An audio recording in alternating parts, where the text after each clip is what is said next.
A very good morning to you and welcome to Morning Express. My name is Trix Ingado. Today on the show we've prepared, of course, various discussions that shall go into what's making headlines on the dailies, internationally and locally. But of course we have very important discussions that are based on political happenings in the country. And I'm not alone. I'm here with Mike. Good morning, Mike. Happy New Year. Good morning, Trix. Happy New Year. Good to see you this year, this side of the year. And yes, like you've mentioned, we do have a great show lined up for you as usual, and later on the way it is, we're going to be looking at what's been happening politically.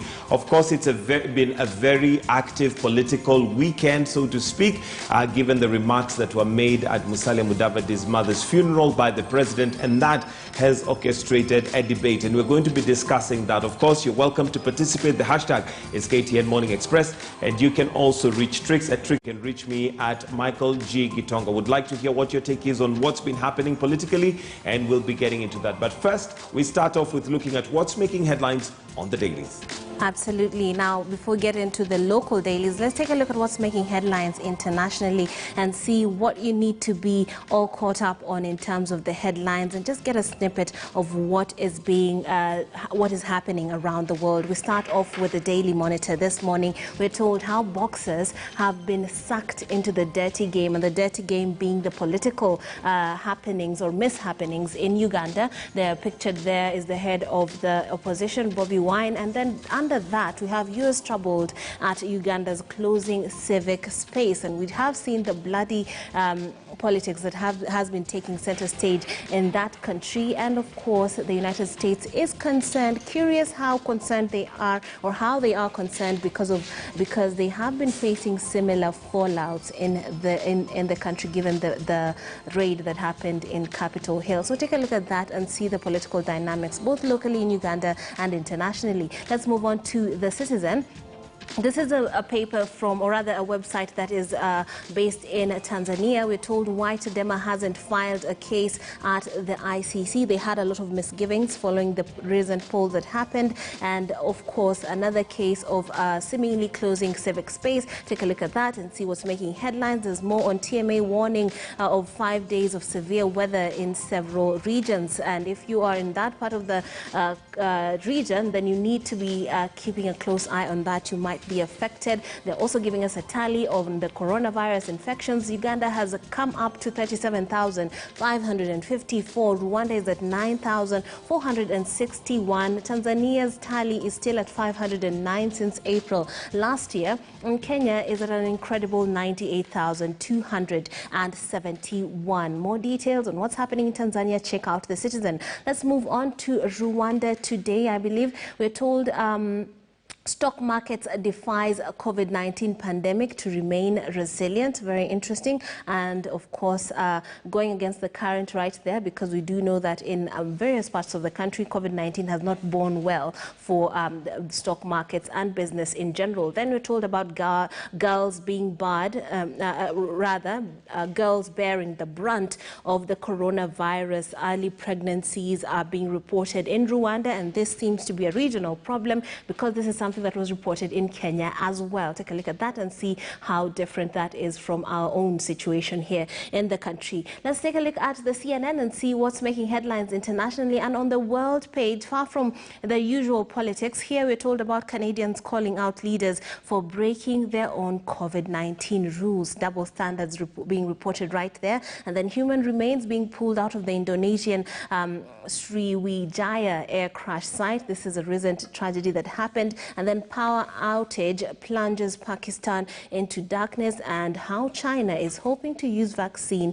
as a diplomacy tool. We do know that China has offered to help various African countries with the vaccine that is going to be key in ensuring that we all overcome the COVID-19 pandemic. And given that a lot of countries, developing countries, will not be able to afford that, this is a very interesting dynamic when it comes to politics. If you want to know how that is tying into diplomacy, take a look at the CNN. But far from all that, let's take a look at what's making headlines on the local news. It's all politics. You don't even need to take a look at the papers to guess that, but various angles are being focused on. And joining me for that particular discussion, Honorable Arthur Odera, former legislator, as well as Honorable Joshua Kimilu, Kaiti of Kaiti constituency, as well as Professor Gitile Naituli, who's joining us via Zoom. He is a former NCIC commissioner as well as political analyst. Welcome to the show, gentlemen. Thank you. All right.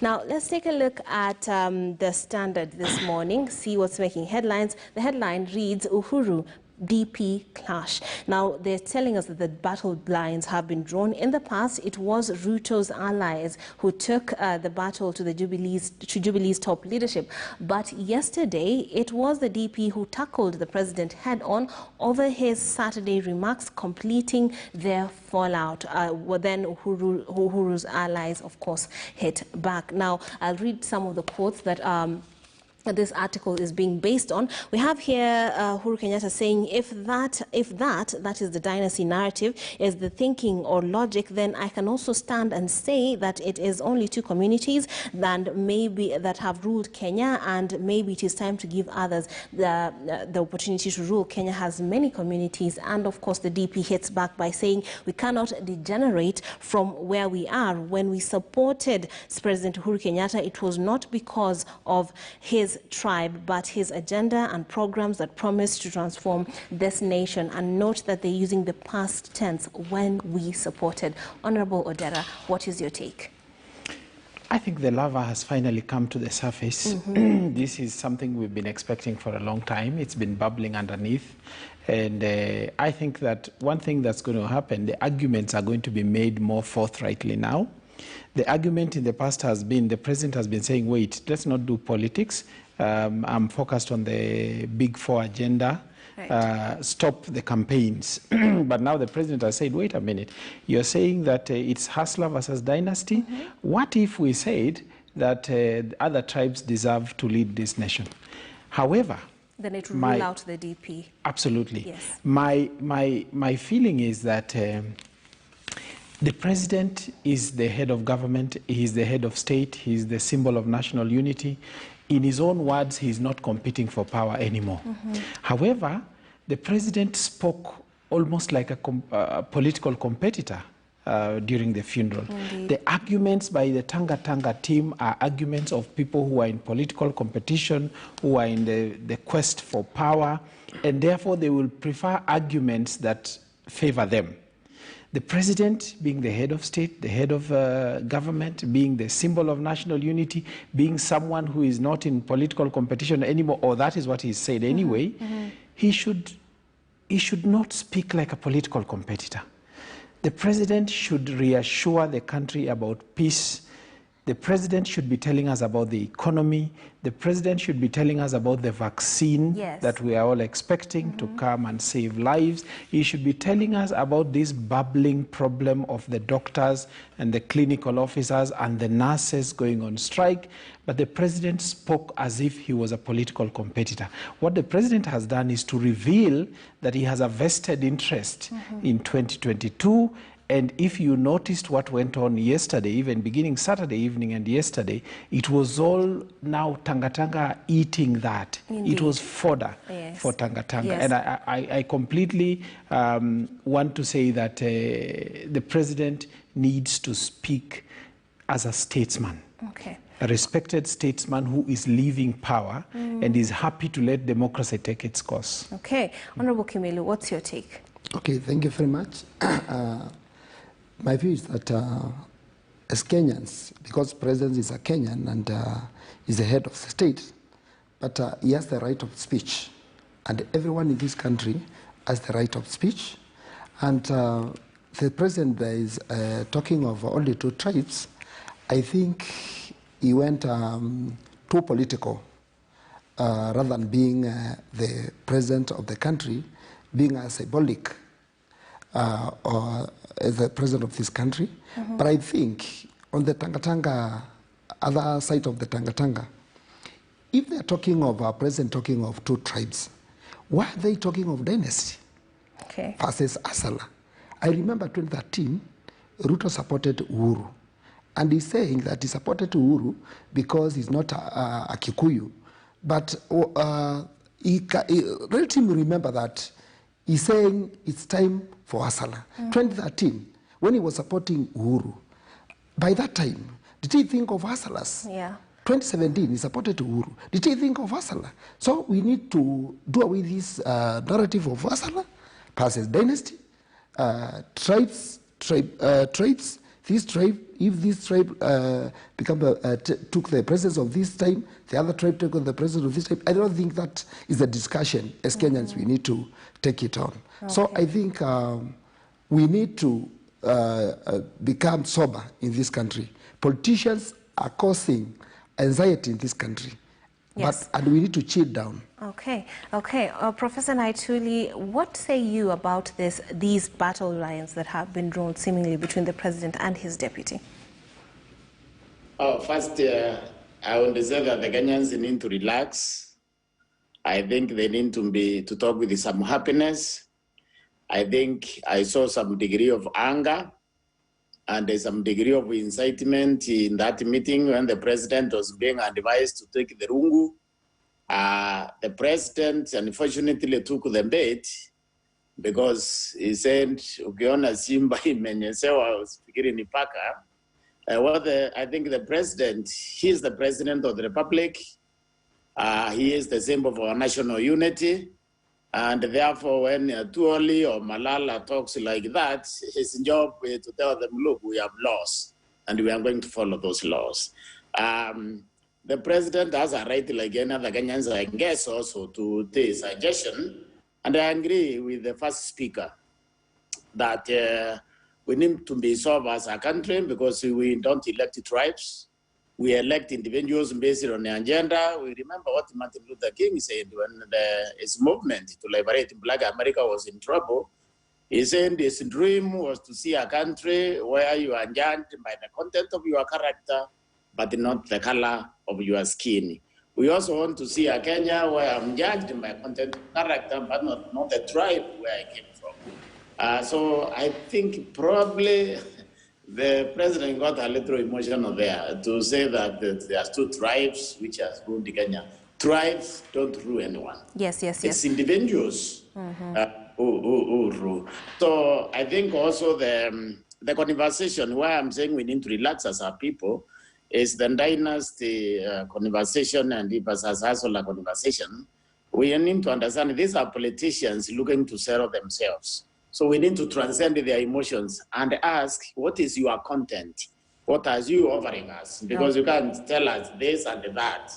Us as those who know, what exactly is your program to deliver economic progress, to unite us, because we need to be united, to create a peaceful Kenya. So these are the questions, as a country, we need to be asking the politicians. Indeed. When they go overboard and get overexcited, we need to bring them to basics.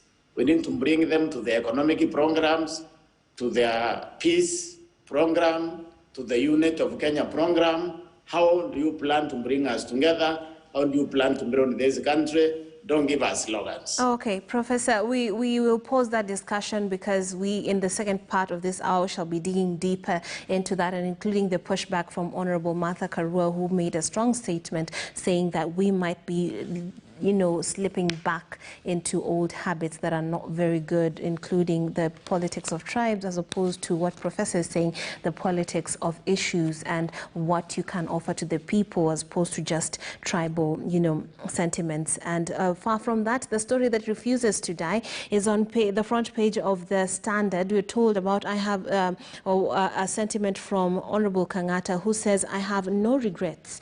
This is owing to that letter that he wrote to the president that leaked to the press and therefore the public, assailed by colleague. This an excerpt says, for writing to the president, Senator Irungu Kang'ata comes out to defend action, saying he will continue to speak truth to power. Honorable Odera. I think we need to see this in probably from two prisms. Yes. The first one, of course, is the content of that letter.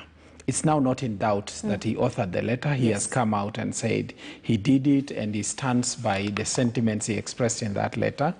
Now, the content of that letter has since been rebuffed by a lot of people from Mount Kenya who say they know better than Irungu Kang'ata.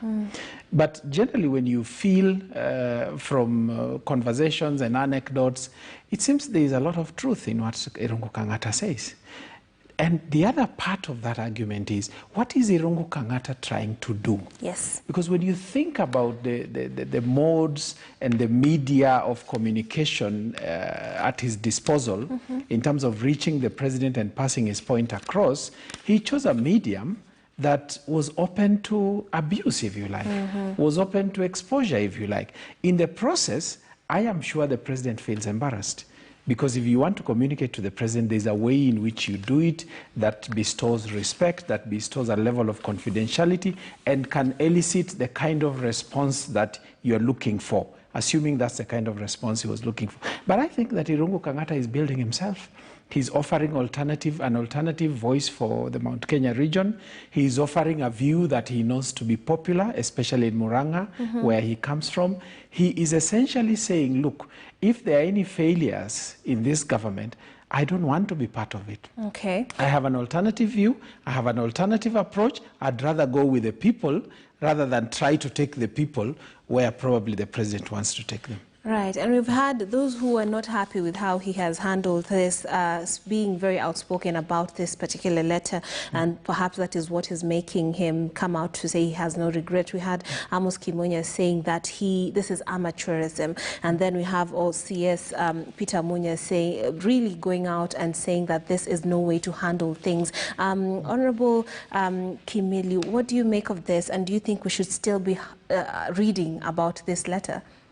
I think what I can say about Kang'ata is dishonest, and I don't think whether that's how a leader like Kang'ata should do, because... So you agree it is amateurism? Yes, I agree, because you cannot do that to your boss. As a leader, of majority leader, if you know you have a problem with the president, with your people, why can't you approach the president and discuss? The way you hear your issues is not through letters and you're addressing the president, because that shows a lot of dishonest. So I think it's not true to his boss, and it's up to just resign and let someone else take that position. Okay. Now, page 10, Professor says, it has a quote, "I was like a general in a battlefield seeking for reinforcement from the headquarters through a cable. It's unfortunate how platoons are saying the cable is false, whereas it's clear we are under heavy attack." What do you make of this analogy? I think listening to this region, the analogy is probably accurate. And I think also those who are condemning Kang'ata, they are doing so unfairly. I don't know what challenges he have in reaching the president, but I think we need to praise Kenyans who refuse to be psychopaths. Psychopaths is ruining the country. The real true friend of the president is Kang'ata, because Kang'ata told the president that this BBI project is in trouble. We need to change how we approach it. We need to appreciate that. We also need to appreciate some degree of honesty. I agree with the speakers. Going to the press was not the right thing, if he did, because we don't know who leaked it. But what he did is what we really need to practice as a people. Honesty, integrity, approaching the president because you love him, is your president, and telling him this route is not going to deliver. You see, mainly, I mean, Nakuru, I live in 3 counties. If you say I live in Meru, Isiolo, Nakuru, in all those places, it's very handy to find people who support the BBI. Okay, we seem to have lost the professor right there. This analogy, Honorable Dira, I'd like your sentiment on it as well. Do you think it's accurate?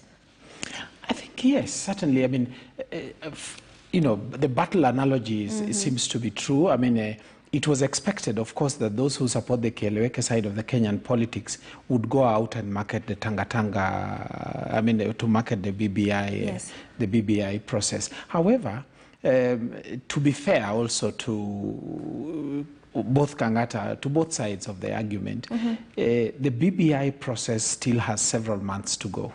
So the sentiment now may or may not change. And it's the judgment that must be drawn, must be a judgment that is drawn based on what the Irungu Kang'ata perceives to be the situation he is faced with.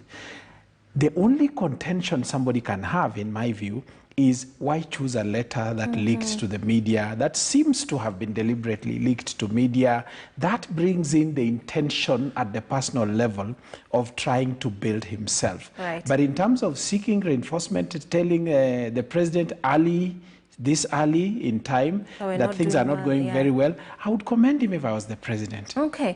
Professor, I believe we have you back. Could you finish your sentiment on this? Yeah, we've lost the professor again. Let's shift gears to matters education. Door-to-door search for learners in 2 weeks. Now, back to school is what the subhead is. Mass students trooped back to the schools, after braving a difficult 5 days, and the new COVID-19 restrictions and norms, visited by government officials and concerns by the parent. And as chiefs go after missing students, schools heads are confronted with the problem of fees, limited classrooms and inadequate gear. We saw in Rwanda, we're facing a similar situation of students not going back to school because of pregnancies and all the other complications that they may have faced while they were out of schools. And here we're told about school fees. The government has insisted that they have given off enough funds to ensure that schools can run without parents having to pay. But then there's also the issue of limited classrooms and the protective gear. Honorable Odera, what say you about this situation, and is it going in a way that is basically optimum? First of all, I need to say that we all need to team up as Kenyans and convince the Cabinet Secretary for Education to allow media to report on what's going on in the schools. Parents deserve that information, and all Kenyans deserve to know what's happening in our schools. It's about the learning for our children, it's about the lives of our children, and if there are problems, it is not a condemnation of the ministry. Right. We're dealing with a situation that is unprecedented, and therefore it is anybody would empathize with the children and also with the minister, because he is dealing with something he has never had to deal with. The country has never had to deal with for as far back as we know. So the minister needs to be honest, he needs to be open, he needs to allow criticism about what's going on, and criticism is not necessarily condemnation. Right. We need to base our improvement efforts on that. Okay. But if we are given a blackout, it is very difficult to know. However, we have also now known that social distancing is not possible in schools. Clearly. It's not going to happen. Yes, yes. Masking is something that we must make a great effort on. Some schools have water and sanitizer. Others do not have. Others do not even have the trees that the students should be sitting under. Honorable Kimilu, what's your take on this? Thank you very much. What I want to say is that about the schools, there's a problem. And for this, last week I went across my constituency, trying to monitor the situation, and I think this is the time whereby, as a government, we need to listen to each other. Right. We need to get the views of everyone and see how we can help our pupils and the children. Because I think issue of social distance, it is not possible for now, because you get the schools are populated, and there is no because there was no preparedness before the schools were opened. I remember I met some principals yesterday and head teachers, and they were giving me information that the government is sending them some soft. The exams will be sent on soft. Then the parents contribute money to print that exam. You know, that's burdening the parents. You know, the COVID-19 issues and the kind of the economy we are in. So I think as a government, we need to do something to our children, because there's a lot of problem, and the people who are down there, the parents, are burdened. So we need to do something to help our people and reason together. Let's listen to each other. I think the CS should not be just ruling things from nowhere. You need to listen to the parents. need to listen to all the stakeholders, Right. so that as he rule, he can give the right directives. Okay. Professor, chiefs are going door to door in search of missing learners. This is the very latest in the education sector as we mark the first week after they went back to school in very unique circumstances. What is your take on this? The children have been home for 1 full year.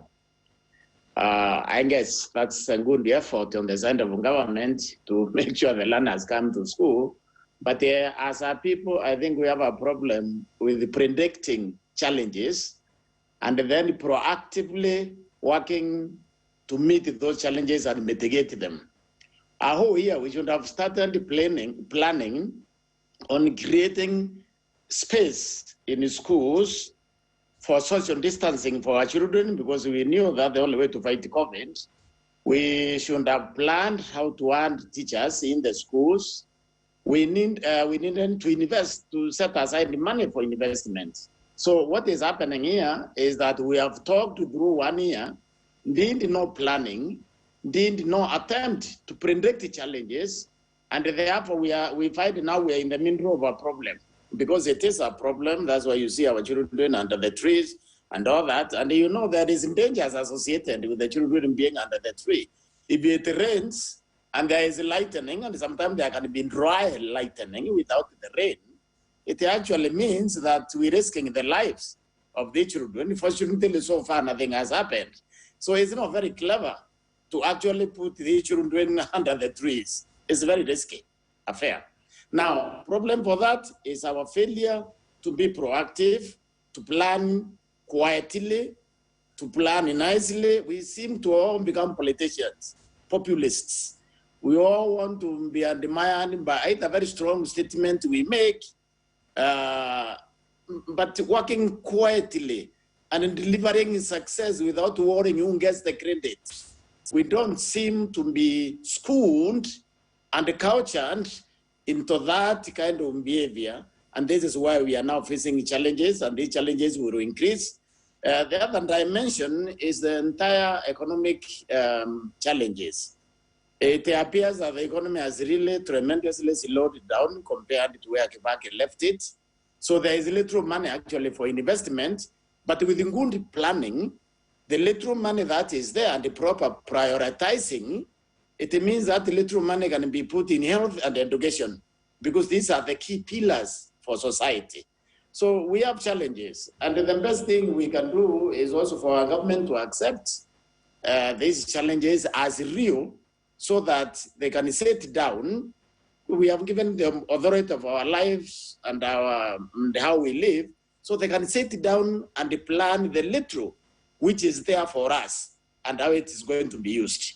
Because so far, it appears to me that we are merely lucky that the court has not claimed more lives than it really has. It appears to be very little planning we on are the vulnerable. side of the government, which is our father and our mother.